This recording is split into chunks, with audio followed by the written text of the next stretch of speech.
I'd probably say depth, really at all positions. I mean, we don't have a ton of depth at running back or O-line.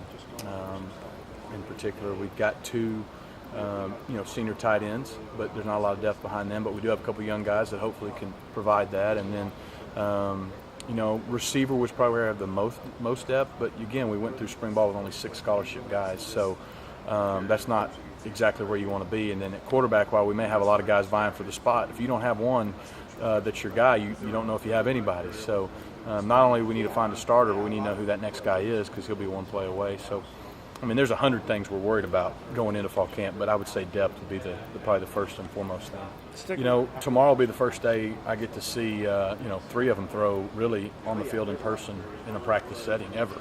And so, that's going to be a challenge. I've already kind of been up front with those guys. You look at guys like Bryant and Brandon Bisak. I got a lot of information on them in the spring. Didn't get much on Donovan, got a little bit, and didn't get any on the other guys really. And so trying to see what those new guys can do in the first week is imperative, I think.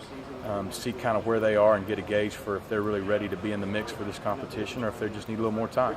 And that way you can kind of narrow it down from 7 to hopefully 2 or 3 as quick as you can, and then give those guys the majority of the reps until you feel like it's time to make a decision. That's a good question. I don't know. I don't know yet. I think in terms of as we came out of spring, probably the best thing I could say is our guys were starting to come together as a unit.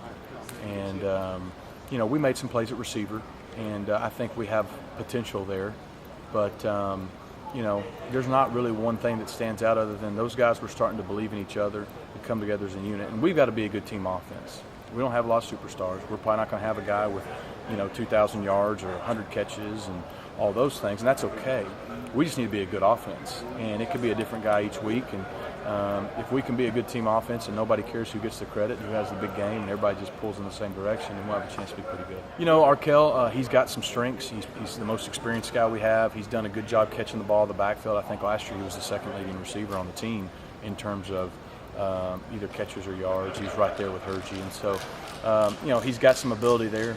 I think he's better in space, so probably what we do is more conducive for him than what he's done in the past. In other words, we'll be able to spread the field and maybe get some bigger lanes for him because he's not the biggest guy. But, we'll see. We need Arkell to have his best season yet this year. He needs to have his best year as a senior. He needs to stay healthy, and I know Terry will have a good plan to make sure we're rotating a bunch of guys in there. And, probably first and foremost, he needs to win the job. Congratulations. Again, it's kind of the same answer I gave you with our offense. Hergy was probably the most consistent guy we had in the spring, but again, even with him playing some last year, a lot of the guys we have don't have game experience. So it's hard to tell. Practice is one thing, a game's another. And so until we get in a game, see how guys really react, it's hard to know.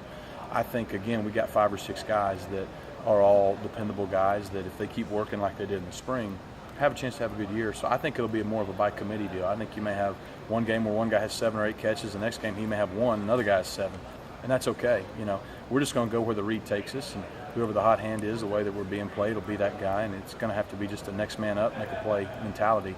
And we may not have one guy with 100 catches, but we may have 4 or 5 guys with, 30, 40 catches, and again, maybe be more effective. Yeah. I think it was a couple things. I think I knew David Benedict very well, and after one conversation with Randy, I felt very comfortable with, kind of his vision and what he has in store up here. And I'm excited about challenges. And, obviously there's great challenges where I was, but I felt like anytime you leave a place, you want to leave it better than when you got there. And bringing in the 2 quarterbacks I had committed coming out before I came, I felt like it was, I'd done my job there. And here it was just an opportunity to come in.